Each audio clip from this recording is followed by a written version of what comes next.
Bonjour à tous. Très heureux de vous retrouver ici en direct depuis le plateau de Figaro Imo pour cette 13e émission des Clés de l'Imo, les clés de l'immobilier. Chaque semaine ici, ce rendez-vous, vous donnez des conseils, vous qui avez un projet immobilier, vous qui souhaitez vendre, acheter, mettre en location, construire, investir, vous vous posez beaucoup de questions, c'est tout à fait normal. Et notre credo, chaque semaine ici, eh bien, c'est d'y répondre avec un expert. Alors la semaine dernière, on a parlé financement, on a parlé les semaines précédentes d'achat et de vente. Aujourd'hui, c'est un peu différent. Aujourd'hui, on va parler des rapports locatifs. Les rapports souvent conflictuels entre propriétaires, bailleurs et locataires, mais aussi des questions autour des charges, des questions autour des travaux, des questions autour des garanties, voire de la copropriété. Et on est très heureux aujourd'hui, on a un expert en plateau spécialisé dans les rapports locatifs. Il s'appelle Géraud Delvolvé. Bonjour. Bonjour Olivier. Alors, délégué général de l'UNIS, Union des syndicats de l'immobilier, est-ce qu'on peut en dire quelques mots? L'UNIS regroupe des professionnels de la gestion immobilière, en gestion locative et gestion de copropriété. Il regroupe aussi plus de 10 000 négociateurs immobiliers, 700 marchands de biens, promoteurs rénovateurs et 200 experts. Partout en France et des entreprises, des grandes comme de toutes petites. De toutes petites. Très bien. Alors, Géraud, on va être très clair, très précis, concis. On vous remercie, vous les internautes, vous avez été de plus en plus nombreux à nous poser des questions. On donne le top départ dès lundi, on recueille des questions, mais n'hésitez pas, si vous voulez, vous nous interpellez, vous posez des questions ici en direct et évidemment, on va y répondre. Alors, on démarre cette 13e émission avec la première question de Stéphane. Dans la loi Elan, donc c'est la nouvelle loi sur le logement, il est prévu de permettre à une personne âgée de louer une pièce de son logement à un jeune de moins de 30 ans. Quelles sont les conditions? Alors, la loi Elan va être publiée dans les jours qui arrivent. Il faudra un arrêté d'application pour que ça entre en vigueur, un arrêté qui va développer la charte de la colocation intergénérationnelle. Voilà, le terme est un peu... C'est barbare. Colocation, c'est location intergénérationnelle, habitation intergénérationnelle, hein, c'est ça. C'est ça, voilà. Alors, le bailleur doit être âgé de plus de 60 ans et le locataire de moins de 30 ans. Nous ne sommes pas concernés, Olivier, hélas. Il faut dire que on a deux cas de figure. Soit la personne de plus de 60 ans est bailleresse elle-même, a donc un locataire qui a moins de 30 ans, soit elle est locataire et elle peut sous-louer à un locataire, un sous-locataire, on avait appelé ça un sous-locataire de moins de 30 ans. Le loyer qui va être fixé est en fait une contrepartie financière qui se veut modeste, ouais, et qui peut s'accompagner d'ailleurs de menus services. On imagine très bien un étudiant rendant des services à une personne qui a besoin de présence, de ménage, de courses, ce que vous voulez. C'est ça le principe, c'est de permettre à des personnes qui ont des logements un peu grands peut-être, de pouvoir consacrer une pièce à un moment où la demande en logement est très importante. Oui, donc on dit en fait ça va concerner surtout les personnes en fait du 3e ou du 4e âge qui pourront louer donc officiellement une pièce, une chambre de leur logement à un étudiant. En tout cas, il faut que ce soit quelqu'un de moins de 30 ans, voilà, pour un loyer très modéré et en contrepartie de petits services, des services d'accompagnement à la personne. Alors on pense évidemment que ça peut rompre aussi la solitude, c'est pas mal aussi, enfin ça peut être gagnant-gagnant. Donc ça c'est le contrat d'habitation intergénérationnelle. Voilà, et pour répondre à Stéphane, je crois, en fait, c'est dans la loi quelque chose qui existe déjà dans les faits, car de nombreux grands-parents, parfois, logent leurs petits-enfants lorsqu'ils ont la chance de pouvoir le faire. L'idée, c'est d'étendre ce dispositif à des personnes qui n'ont pas forcément de lien entre eux, liens familiaux en tout cas. Voilà, très bien. Question suivante. Alors, question de Marion. J'entends parler du bail mobilité. De quoi s'agit-il et va-t-il concerner les CDD? Alors la réponse concernant les CDD, c'est oui. Alors, il faut maintenant s'intéresser à ce que c'est que ce bail mobilité. Il a pour vocation à s'appliquer aux personnes qui sont en déplacement. Déplacement parce qu'ils vont en formation ou en stage, en apprentissage. On peut parler aussi de l'engagement dans le cadre du nouveau service civique qui est en place et le nouveau qui se mettra en place. Et enfin, la mutation professionnelle dans le cadre, il vous le disiez, Marion, je crois, c'est Marion. d'un CDD. Voilà, bail mobilité, donc c'est un bail, nouveau bail d'une durée de 1 mois à 10 mois, grand maximum. Ça concerne plutôt la location meublée, hein, c'est ça. On ne peut pas aller au-delà des 10 mois. Par contre, on a le droit de renouveler une fois à l'intérieur des 10 mois. C'est-à-dire quelqu'un qui aurait en fait cette location pendant 3 mois pourrait prolonger encore une fois. Mais voilà, on ne peut pas aller au-delà de 10 mois. Et ça s'adresse donc effectivement, Géraud, vous le disiez, aux personnes en formation, les gens qui sont en formation, en mission temporaire, en stage, ceux qui sont mutés professionnellement et les travailleurs saisonniers. Hein, c'est bien ça pour le bail mobilité. Je rajouterai en apprentissage une précision sur la durée de 1 à 10 mois. Ce n'est ni renouvelable ni reconductible, cette précision, mais vous avez raison de dire qu'on peut allonger, la dans la limite du 10 mois. Dans la limite du 10 mois. Exemple, un bail de 3 mois qui serait allongé à 4 ou 5 mois. Voilà, ça fait partie de ces nouvelles locations dans le cadre de cette loi de la politique du logement qui s'appelle Élan, hein, évolution du logement et de l'aménagement et du numérique. Alors, question de Suzanne, où trouver la liste des charges incombant à un locataire? Suzanne, vous trouverez cette liste dans le décret du 26 août 1987, je précise. De mémoire, elle ne figure pas dans le bail d'habitation que vous avez signé ou que vous allez signer, et ni même dans la notice. Vous savez que le bail qui fait 14 pages est accompagné d'une notice qui en fait 10. Mais le bail est cité, on le trouvera sur les sites des professionnels, on le trouvera aussi sur... lesquels, là, il faut dire lesquels. Les sites des professionnels, lesquels, où ça? Si vous voulez le texte complet sur Légifrance, vous tapez décret des charges récupérables et tout de suite vous avez cette liste en fait qui est assez longue. Bon, et si Suzanne n'a pas Internet, comment elle fait? Suzanne a Internet. Suzanne... C'est vrai qu'elle a posé la question. Mais bon. Suzanne est sur Facebook, je le vois. Alors, non, mais comment on peut se les procurer? Est-ce on va à la mairie? Où est-ce que physiquement on peut l'avoir, en fait, cette liste de charges? Moi, je représente des professionnels, donc les professionnels ont cette liste, évidemment. Bon, très bien. Voilà. Question suivante, alors question de Sylvie. En ce qui concerne la taxe foncière, lorsqu'un appartement n'est pas loué parce qu'il y a eu un dégât des eaux important, est-ce que l'on peut demander un remboursement de cette taxe? Ce serait bien de pouvoir demander le remboursement de toutes les taxes dès qu'on considère qu'on n'y est pas dû. Il y a pour les taxes, et notamment la taxe foncière, vous avez raison de poser la question, la possibilité d'avoir non pas une annulation mais d'une réduction. Les conditions sont un peu sérieuses, un peu sévères. Il y a 3 conditions. Il faut d'abord que le logement ait été inoccupé pour des raisons indépendantes de votre volonté. Je crois que vous m'avez parlé de la cause de cette inhabitité. Donc si le dégât des eaux a rendu le logement loué inoccupable, alors ça devrait pouvoir justifier un motif de réduction. Pourquoi réduction? Parce qu'il faut que l'inoccupation dépasse la limite des 3 mois. Donc il faut que ça dure plus de 3 mois. Et la réduction est au prorata de cette durée. Si c'est 3 mois, ça va être 3/12e, puisqu'on parle d'une année. Donc, Géraud, vous dites à Sylvie que c'est possible, en tout cas. Hein. Sylvie, je dis, renseignez-vous bien sur ces conditions, mais ça devrait pouvoir être possible si c'est un bon motif et si on dépasse les 3 mois. Très bien. Question maintenant de Dorian. Oui, Géraud, pardon. Qu'il faut s'adresser au service des impôts pour demander cette réduction. D'accord, et ça à la fois sur Internet, ou en tout cas on peut se déplacer, on peut y aller. Je peux dire que sur Internet, sinon... voilà. Question de Dorian. J'habite à Lille, j'ai un investissement locatif en maison en Pinel, un T3 à Rennes. Une ville aura-t-elle le droit d'encadrer les loyers?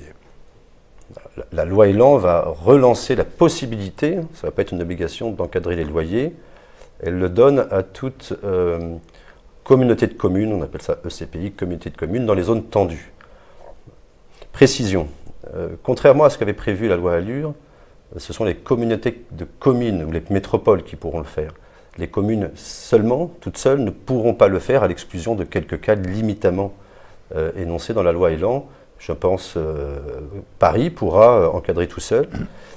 Lille ne le pourra plus. Il faudrait que ce soit la communauté d'agglomération de Lille, la métropole, qui demande l'encadrement. C'est très intéressant. Et à Rennes, parce que vous avez cité Rennes aussi, Rennes c'est la même chose, c'est la métropole, ou en tout cas la communauté d'agglomération de Rennes qui devra demander si elle veut l'obtenir. Et pas la ville ou la commune de Rennes seule. Très important de faire cette distinguo.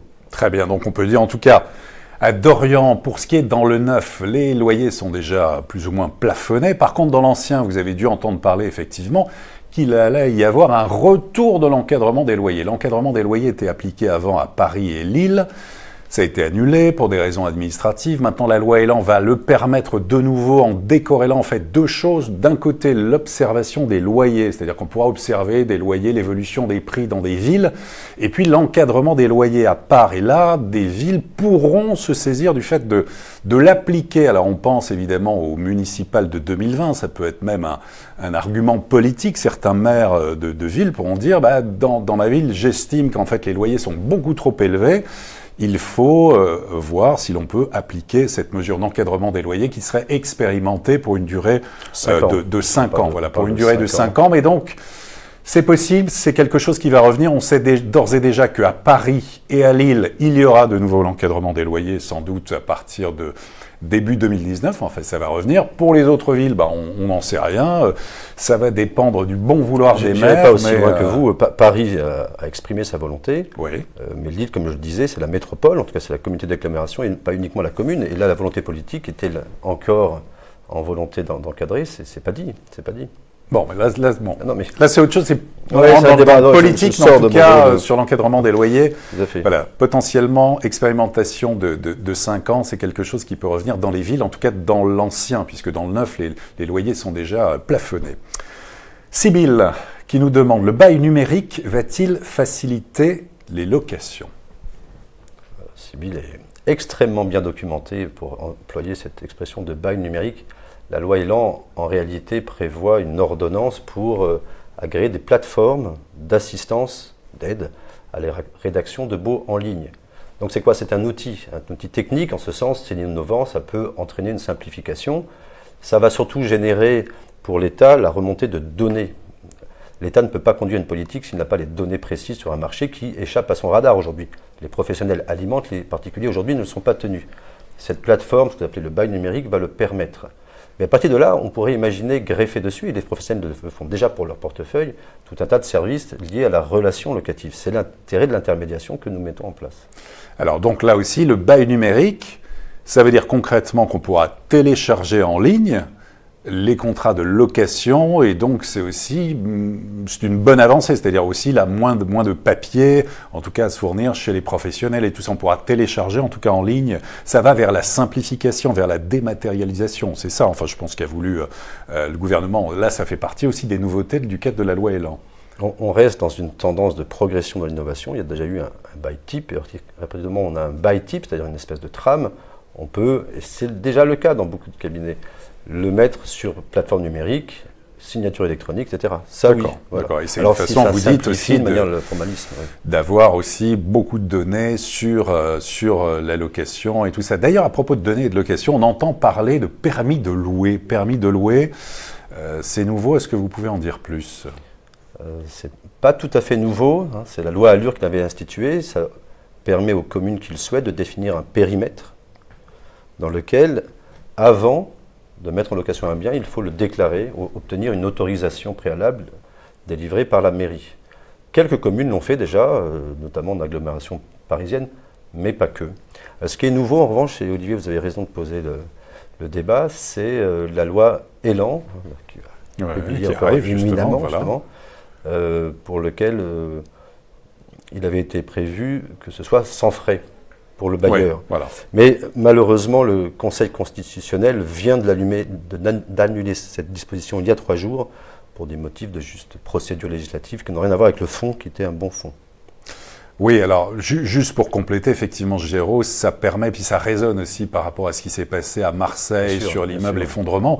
En fait, c'est de dire, voilà, maintenant il va y avoir un permis de louer, on ne pourra pas mettre en location comme ça sans le vouloir, il faudra peut-être passer dans certaines zones où l'habitat est dégradé, d'avoir une autorisation, d'envoyer le service d'hygiène potentiellement sur place pour voir si tout va bien. Et effectivement, ce permis de louer, permis de louer un logement sera payant. Alors on dit que c'est de 60 à 140 euros, en gros, à peu près, selon les communes, au bon vouloir. Et comme ça, voilà. En tout cas, c'est une nouveauté qui apparaît, là aussi, dans le cadre de cette loi Elan. Ce permis de louer, qui est une bonne chose, même si vous, après aussi, c'est les syndicats, c'est politique, vous regrettez le fait que ce ne soit pas gratuit et qu'il faille payer, que ce soit en fait une taxe supplémentaire, hein, c'est ça. C'est toujours pareil, si on veut inciter des bailleurs à mettre à disposition des citoyens un logement, avec des conditions.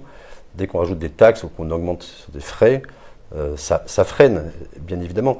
Sur le côté politique, il faut mettre en parallèle de cette mesure du permis de louer la mesure de la lutte contre les marchands de sommeil, que les syndics notamment devront dénoncer, s'ils ont connaissance dans les immeubles qu'ils gèrent. Et c'est une façon aussi de les cerner, peut-être aussi indirectement, puisque là on parle vraiment sur des zones d'ailleurs où l'habitat est véritablement dégradé. Il n'est pas question en fait de l'étendre partout a priori, c'est uniquement, mais bon après c'est au bon vouloir des communes, des villes, mais en tout cas c'est à suivre ce permis de louer qui pour l'instant a priori est payant entre 60 et 120 euros par mois. Dépend d'une délibération du conseil municipal. Pas par mois, est payant en tout cas au départ, oui bien sûr, pas par mois. Par déclaration. Assure donc en tout cas. Armel, alors quels sont les travaux à la charge du propriétaire, nous demande Armel, et quelles sont les charges qui doivent être réglées par le locataire, hormis l'eau, l'électricité, le gaz et l'assurance habitation? Grande question, ça fait beaucoup de questions, Armel, mais bon, allons-y alors. On pourra se référer au texte. Le bailleur a l'obligation de fournir un état en bon entretien et d'entretenir. Il va le faire notamment pour les gros travaux, la toiture, le revêtement, réparer un volet, s'assurer des balcons, tout ça, ça participe au clos au couvert que va apporter le bailleur et exécuter les travaux de réparation qui s'imposent. Voilà. En revanche, le locataire, lui, va être soumis à les menues réparations d'entretien liées à l'usage. C'est un peu ça qu'on va faire. Je ne pourrais que répondre par des exemples s'il y en avait. Oui, bien sûr. Au-delà de ça, on peut vous dire des tableaux électriques, radiateurs, chaudières ou encore canalisation. Quels sont les travaux à la charge du locataire ou du propriétaire? Vous avez d'excellents articles sur Figaro Immo, Figaro Immobilier, même nos amis du particulier. En cas de dégâts, qui répare quoi? Voilà, là je vous incite vraiment à aller consulter ces articles sur Figaro Immo. Parce que c'est très très précis et les réponses globales n'existent pas. On va avoir des têtes de chapitre, mais dedans à chaque fois, il y a un texte, il y a une jurisprudence, il y a une explication, il y a une pratique. C'est tout ça que nous décortiquons et que vous décortiquez, et parfois ensemble. Très bien. Alors question suivante, question de Bréziers. Quelles sont les nouvelles règles en matière de colocation? Alors, est-ce qu'il y a des nouvelles règles? Oui, il y a toujours des nouvelles règles. On repart de la loi Allure, 2014. C'était la loi Allure qui avait fixé pour la première fois un statut spécifique à la colocation. Notamment qui avait précisé que les colocataires n'étaient pas solidaires au-delà d'une certaine durée, c'est-à-dire 6 mois après le départ de l'un d'eux ou alors à l'arrivée du suivant. C'est-à-dire, s'il y en a un qui partait au bout de 6 mois, les autres étaient responsables en fait ou pas? Étaient responsables au-delà, jusqu'à 6 mois après le départ du locataire. D'accord. Et donc maintenant, qu'est-ce qui change alors, concrètement? La loi Elan, elle, s'est attachée sur un autre point de la colocation qui était le point de la décence du logement, c'est-à-dire l'état et surtout la surface et le volume. Surface, donc on est sur 9 ou 14 mètres carrés? On revient en cas de colocation sur une surface de logement décent qui est de 9 mètres carrés, 20 mètres cubes ou 20 mètres cubes. Ça, c'est le minimum en tout cas pour la surface et 9 mètres carrés déjà pour la colocation. C'est voilà. Ça ouais. Avec une distinction très subtile. En colocation, on a deux manières de faire. Soit on a un bail pour tous les colocataires. Imaginons un grand appartement de 4 chambres, chacun a une chambre, on fait un bail et puis chacun va signer sa part du bail. Voilà. Et on a d'autres manières de procéder. On va avoir 4 baux, un par chambre, un par locataire. Voilà.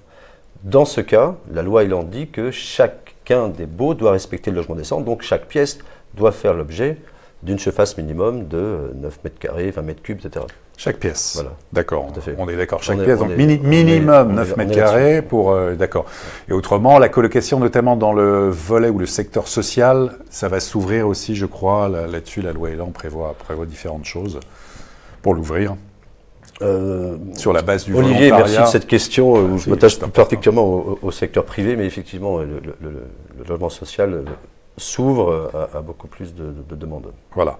Oui, la loi va ouvrir plus largement toutes ces possibilités de partager un même logement social sur la base du volontariat. Mais ça, voilà, on en saura plus. Là aussi, sur Figaro Immo ou Immobilier, vous avez des articles, en fait, dans le domaine à lire. Micheline. Alors, Micheline, je suis locataire, mais tous les ans, le propriétaire me demande des charges pour les ordures ménagères sur sa taxe foncière. Est-ce qu'il en a le droit ? C'est surprenant parce que, effectivement, je comprends Micheline, la taxe foncière, elle est supportée par le propriétaire, donc par le bailleur. Mais à l'occasion du recouvrement de cette taxe, il est souvent demandé la taxe d'enlèvement des ordures ménagères et cette taxe est récupérable sur le locataire. Ça relève du décret qu'on citait tout à l'heure, le décret du 26 août 1987, où c'est expressément indiqué. Donc il n'y a pas de flou dans la réponse, c'est oui, c'est récupérable sur le locataire.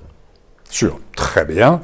Alors Viviane, question suivante, merci. On est toujours en direct ici depuis le studio télé, le studio Libellule de Figaro Immo sur la home du Figaro.fr. On est très heureux de vous avoir avec Géraud Delvolvé qui est le délégué général de l'UNIS pour répondre à toutes les questions autour des rapports locatifs. N'hésitez pas, vous pouvez encore nous poser des questions en direct. On est là évidemment pour vous répondre.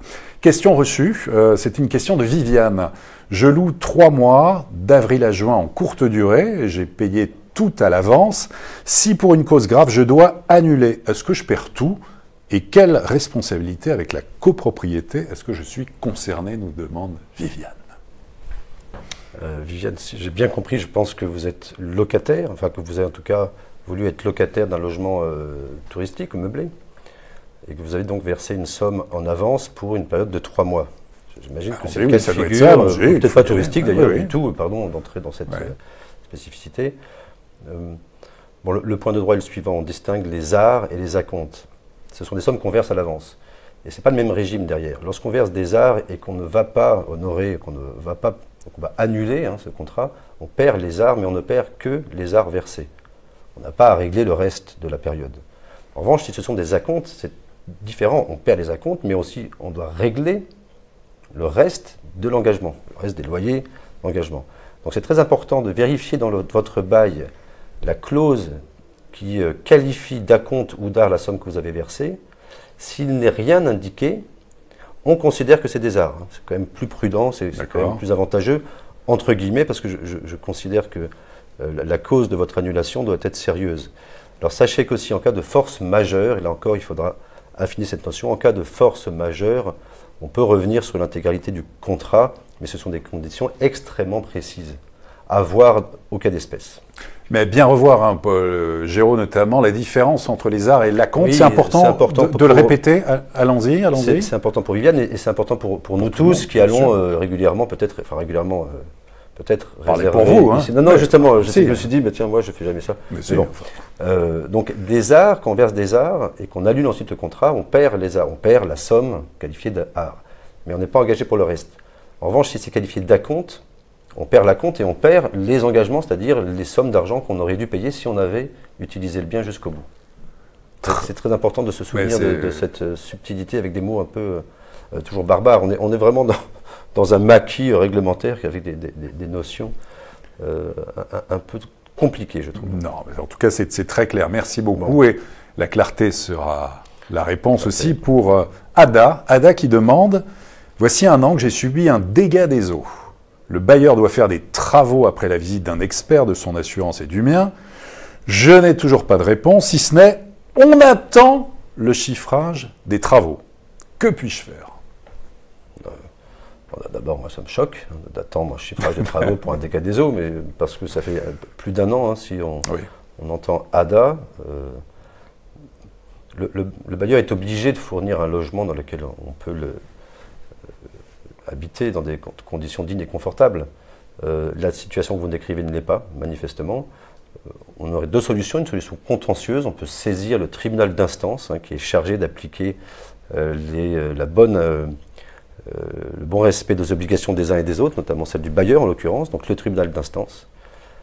Sachez aussi qu'en dehors des procédures contentieuses, il y a les commissions départementales de conciliation qui permettent de recevoir le bailleur et le locataire. Notamment ce qu'il faut faire appel, par exemple, à l'ANIL, l'Agence nationale d'information sur le logement, qui pourrait... va orienter pour bien... Donc l'ANIL, là, notamment Ada, l'ANIL, et puis... Voilà. Et donc va rassembler une session de la commission, qui peut être mensuelle dans certains départements, vont se réunir, vont écouter le bailleur et le locataire et émettre un avis pour dire voilà la compensation ou voilà l'injonction qu'on ferait. Alors c'est qu'un avis qui n'est pas opposable, Mais enfin, ça permet d'accélérer souvent les situations très délicates dans lesquelles vous êtes, Madame Ada. Très bien, question suivante. Alors, question d'Hélène. Pour loger une babysitter, les employeurs peuvent-ils signer le contrat de location avec le propriétaire en engageant leurs ressources avec 3 fois le revenu, etc., même si la babysitter n'a pas les ressources suffisantes? On pense à la notion de garant, là. D'accord, en fait, le schéma que vous imaginez, c'est que la babysitter prenne une location et soit garantie par son employeur. Oui. Peut-être je crois que c'est ça. Mais je pense que vous avez bien vu, là, Géraud, absolument. Mais je pense qu'il y a une autre solution qui est peut-être plus prudente, c'est que l'employeur soit lui-même locataire. Il prenne à bail un logement de fonction. On a des modèles de logement de fonction qui sont soumis au Code civil. Et ensuite, ils logent dedans leur babysitter. Après, ils regardent les conditions financières, ça peut être un avantage en nature, ça peut être un modeste loyer, etc. On peut imaginer tout un tas de solutions. Mais ça évite de passer par les histoires de garantie, ou de taux d'effort, ou de ratio entre les ressources et le loyer. Et puis, surtout, ça permet que la durée d'occupation du local coïncide avec la durée d'occupation du contrat de travail. Bien sûr, absolument. C'est ça qui serait utile. Et ça évite que chacun anticipe des risques trop grands, de dire qu'est-ce qui se passe si l'un ou l'autre auront le contrat, que l'autre reste, ou l'inverse, etc. On n'entre plus dans ce jeu-là. Le logement de fonction permet de garantir les droits et obligations de chacun sans aller trop loin dans un montage financier complexe. Et ça, ce n'est pas assez connu, Géraud, c'est ça C'est très connu par les employeurs, les sociétés employeurs, qui y ont beaucoup recours. Mais c'est vrai que là, on parle de services à la personne ou de prestations par un particulier qui sont hyper classiques. On les voit tous les jours et partout. Et c'est vrai que ça fait peur, un logement de fonction, un bail, code civil. Ça participe à la complexité d'ailleurs de ce compartiment du jeu social qui est la multiplication des baux pour multiples usages. On a cité la location touristique, le bail classique, le bail mobilité, le logement de fonction. C'est pour ça d'ailleurs qu'on existe, les professionnels.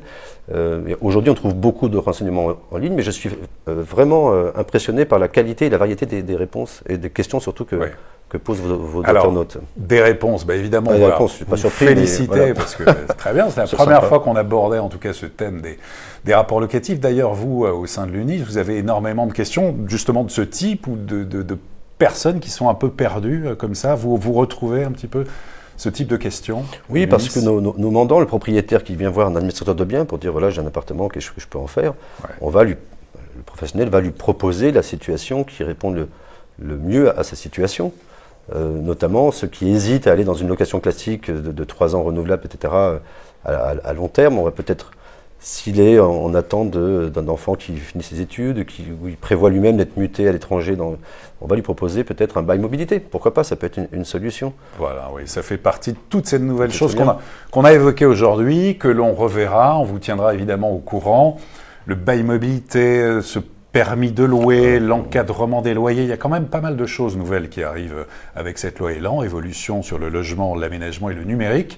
En tout cas, Géraud Delvolvé, merci beaucoup. Merci Olivier d'avoir pensé à l'UNIS pour délégué général de l'UNIS. Voilà, la semaine prochaine, on reprendra quelque chose, on va dire, de plus classique dans le cadre d'un projet immobilier, puisqu'on sera avec les notaires de Paris pour évoquer toutes les questions relatives autour de l'achat, de la vente, de la construction. En attendant, écoutez, merci encore, bon week-end et à très bientôt pour une prochaine édition des Clés de l'Immo.